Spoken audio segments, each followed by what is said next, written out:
সত্যি হলো আশঙ্কা, এবার বিশ্ব বাণিজ্যের অন্যতম ব্যস্ত জলপথ হরমুজ প্রণালী বন্ধ করল ইরান। ইতিমধ্যেই নাকি দেশটির পার্লামেন্টে এই মর্মে পাশ হয়েছে একটি প্রস্তাব। হরমুজ প্রণালী বন্ধ হলে গোটা বিশ্বের পাশাপাশি প্রভাব পড়বে ভারতেও। ভারত সরাসরি ইরান থেকে খুব বেশি তেল আমদানি না করলেও ভারতকে নিজের চাহিদার 85% বেশি তেল বাহির থেকে কিনতে হয়।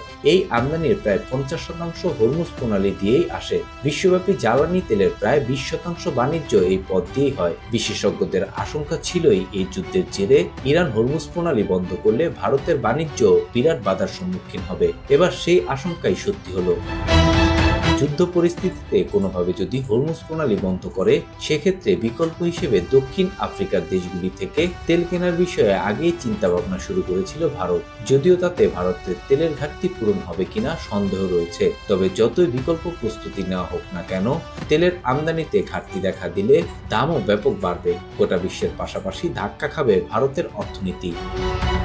উল্লেখ্য, গেল 22 জুন ভোররাতে ইরানের ফর্দো, নাতানজ ও ইস্পাহান পরমাণু স্থাপনায় হামলা চালায় মার্কিন বোমারু বিমান B-2।